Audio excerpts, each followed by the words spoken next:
Bismillahirrahmanirrahim. Assalamualaikum warahmatullahi wabarakatuh. Alhamdulillah kita bertemu kembali dalam pembahasan materi ekonomi, rundown materi menuju OSN dan UTBK.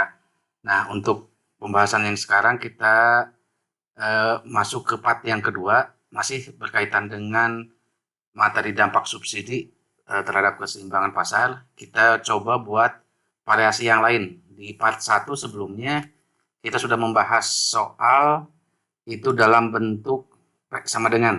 Nah, sekarang terkadang dalam soal juga ada yang dalam bentuk sama dengan. Nah, yang seperti ini. Ini kita coba akan membahas soal dengan variasi yang lain.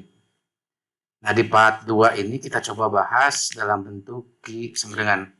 Nah, namun perlu diingatkan bahwa konsep dasarnya ini ketika ada intervensi dari pemerintah dalam bentuk subsidi terhadap keseimbangan pasar, dampaknya adalah yang pertama harganya akan turun karena memang tujuan subsidi ini untuk menurunkan harga agar terjangkau oleh masyarakat, dan nanti ketika harga turun maka kuantitas yang akan dibeli oleh masyarakatnya akan naik, itu sesuai dengan hukum permintaan. Nah, kalau dalam bentuk grafik nanti akan kelihatan fungsi penawaran yang akan terpengaruhnya, karena subsidi ini dampak pertamanya adalah ke penjual, ke biaya produksinya. Nanti dari garis penawaran S1 atau QS atau PS di sini akan bergeser ke kanan bawah menjadi S3 atau QS double accent atau PS double accent. Ini hanya penyimbolan saja untuk membedakan antara fungsi penawaran sebelum subsidi dengan garis yang merah ini adalah fungsi penawaran setelah adanya subsidi. Nah, di sini terlihat bahwa harganya akan turun dan kuantitasnya akan naik. Terlihat di titik keseimbangan pasarnya dari titik B yang awalnya titik E menjadi titik B, di mana garisnya ini akan ke kanan bawah. Nah, ini dampaknya konsep dasar dari subsidi seperti itu. Nah, sekarang kita akan coba bahas soal dengan variasi yang lain yang berbeda dengan di part 1 sebelumnya. Ini diketahui fungsi permintaan atau kurva permintaan QD sama dengan 120 min 2P. Terus kurva penawaran QD sama dengan 3P min 130. Nah, jika pemerintah memberikan subsidi sebesar 10 rupiah per unit dari transaksi penjualannya, transaksi antara pembeli dan penjual ini, 10 unit subsidinya. 10 rupiah per unit subsidinya. Nah, sekarang kita tentukan keseimbangan pasar sebelum subsidi, terus keseimbangan pasar setelah subsidi, dan bagaimana grafiknya, gambarkan keseimbangan pasar sebelum dan sesudah subsidi. Nah, nih kita akan coba bahas yang pertama keseimbangan pasar sebelum subsidi, dan nanti kita lanjutkan keseimbangan pasar setelah subsidinya. Untuk mencari keseimbangan pasar sebelum subsidi, maka rumusnya adalah QD sama dengan QS. Ini murni, belum ada intervensi pemerintah, jadi sebelum ada subsidi. Murni keinginan pembeli dan keinginan penjual.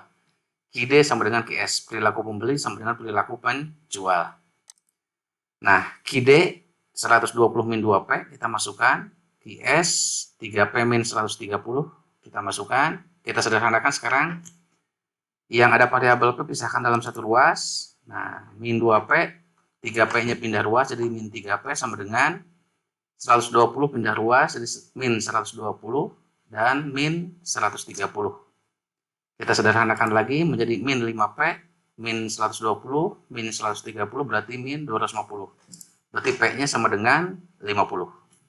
Nah, berarti keseimbangan pasar terjadi ketika P-nya atau harganya pada tingkat 50 satuan harga. Bisa 50 rupiah, bisa 50 ribu, bisa 5 ribu, ini tergantung kondisi di pasarnya. Nah, angka P sama dengan 50 ini, kita cari berapa Q-nya. So, keseimbangan pasar itu ada variabel Q-nya berapa, P-nya berapa. Nah, P ini kita substitusikan, boleh ke perilaku pembeli atau QD, boleh ke perilaku penjual, QS. Sama saja nanti hasilnya. Kita coba ke QD. QD-nya 120 min 2P. 120 min 2P. P-nya 50. Kita masukkan. Q sama dengan, nah, D ini hilang. D hanya simbol saja bahwa ini permintaan. Q sama dengan 120 min 2P. P-nya 50. 2 dikali 50. Berarti Q sama dengan 120 min 100. Berarti Q-nya sama dengan 20.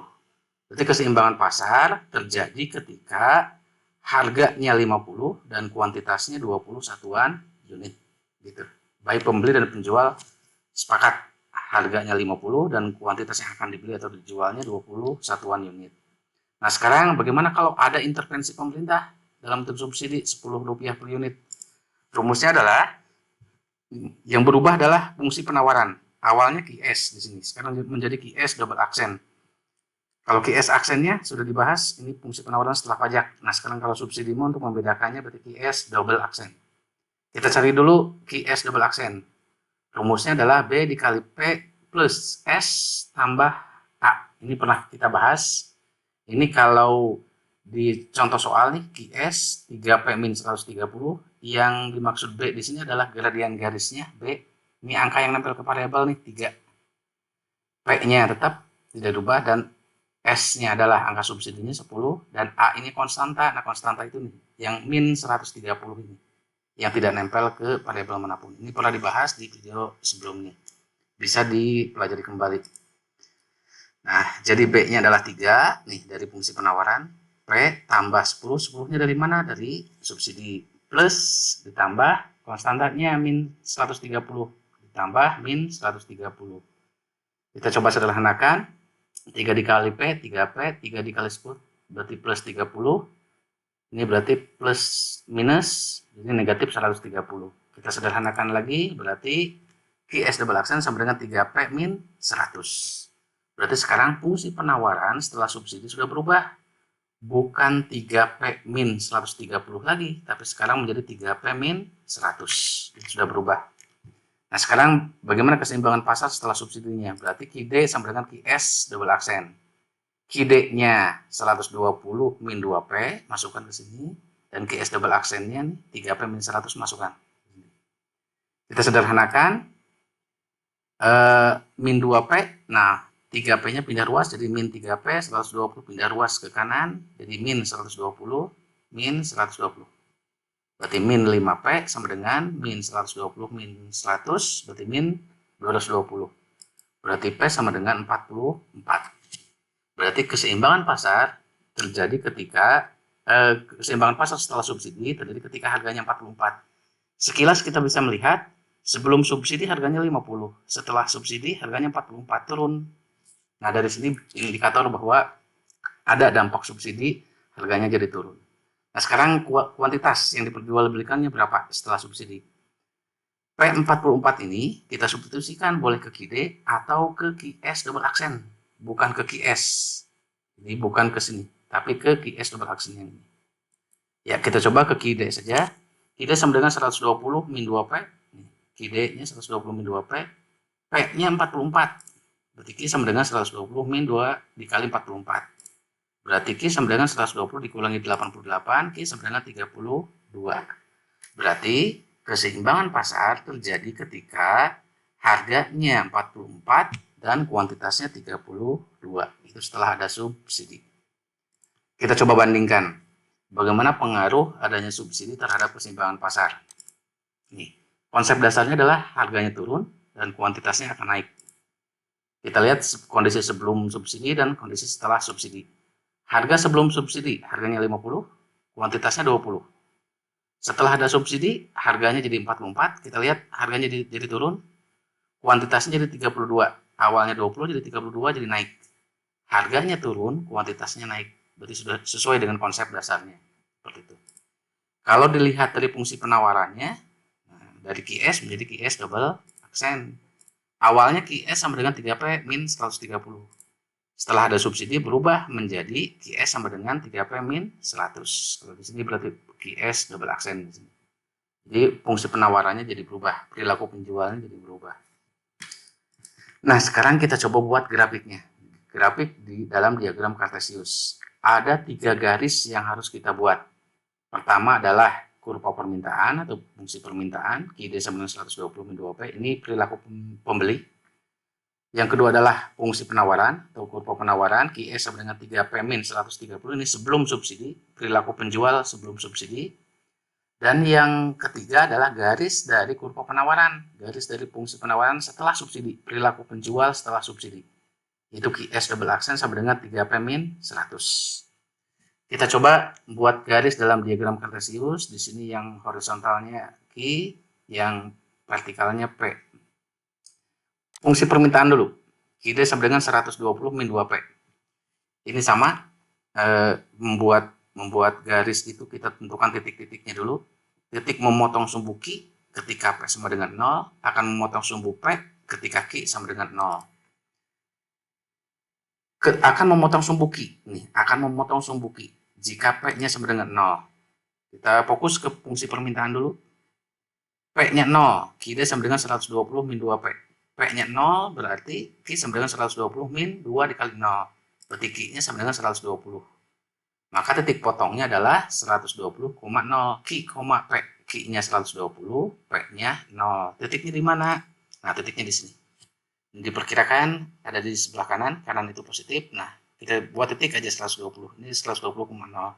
0 di sini menunjukkan P-nya 0. Kalau P itu ke atas ke bawah indikatornya. Kalau tetap ada di sini berarti 0. Titik ini adalah 120,0. Yang berikutnya akan memotong sumbu P. Fungsi permintaan ini akan memotong sumbu P jika Q-nya sama dengan 0. Nah, akan memotong sumbu P ini. Q sama dengan 120 min 2P, Q-nya 0. Berarti 0 sama dengan 120 min 2P. Yang min 2P pindah ruas, berarti 2P sama dengan 120P sama dengan 60. Berarti titik potongnya adalah 0,60. Q-nya 0. Nah, kalau Q itu positif ke kanan, negatif ke kiri. Kalau 0 berarti diam di sini. P-nya 60. Nah, berarti ke atas. Nah, ini perkiraan seperti ini. 60. Jadi kalau di garis di kertas bergaris akan kelihatan ukurannya. Ini dianggap mendekati saja. Titiknya 60. Berarti 0,60. Dua titik ini kita hubungkan. Nah, ketika dihubungkan menjadi garis permintaan. Ini perilaku pembeli. Adalah QD sama dengan 120 min 2P. Nah, jadi ini garisnya. Baru garis pertama, perilaku pembeli. Di pasar ada dua pihak, pembeli dan penjual. Kita baru membuat grafik perilaku pembelinya.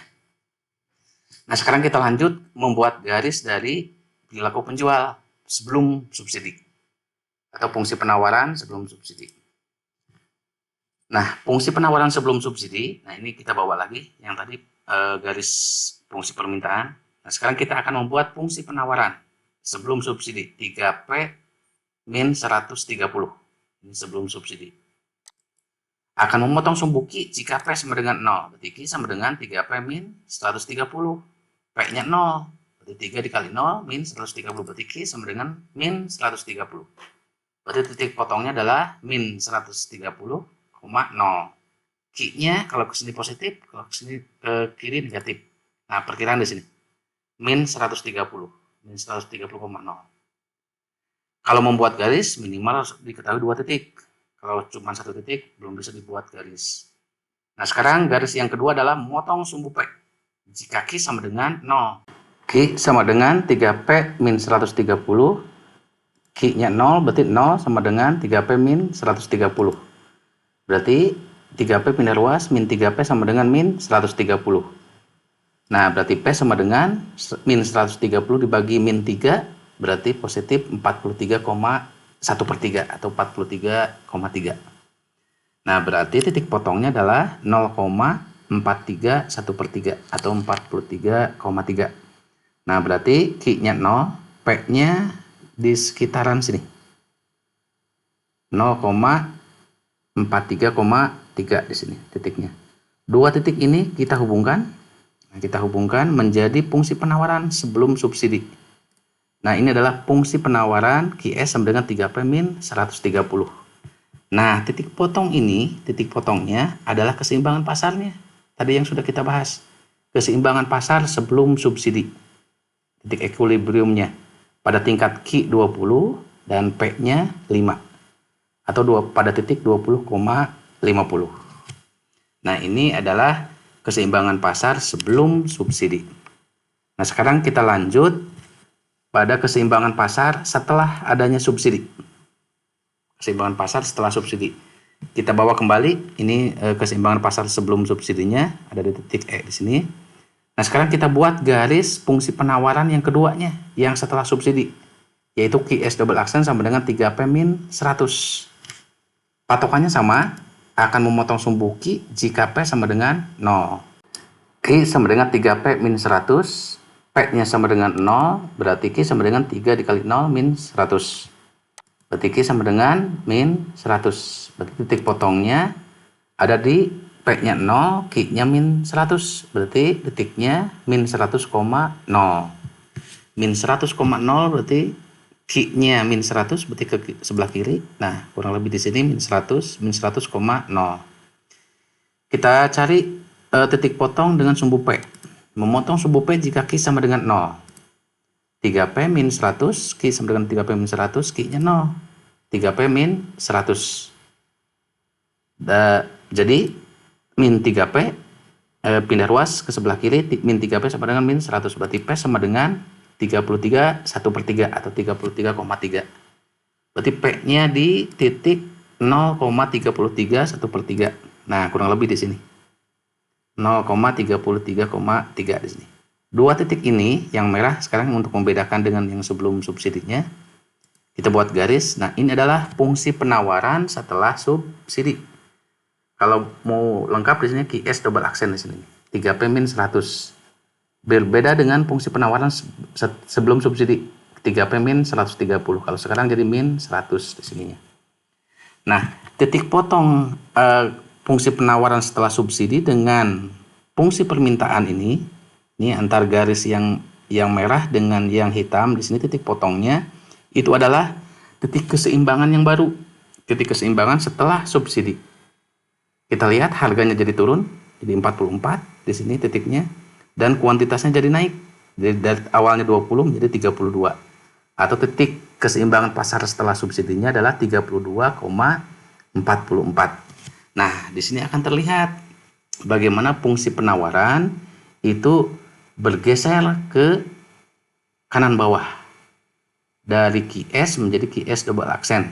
Jadi fungsi penawaran sebelum subsidi menjadi di sini fungsi penawarannya di garis merah ini bergerak bergeser ke kanan bawah, ke bawah ke sini. Nah, itu jika kita membahas soal dengan variasi soal dalam bentuk Q sama dengan ini di part 2 ini. Mudah-mudahan bermanfaat. Terima kasih atas perhatiannya. Assalamualaikum warahmatullahi wabarakatuh.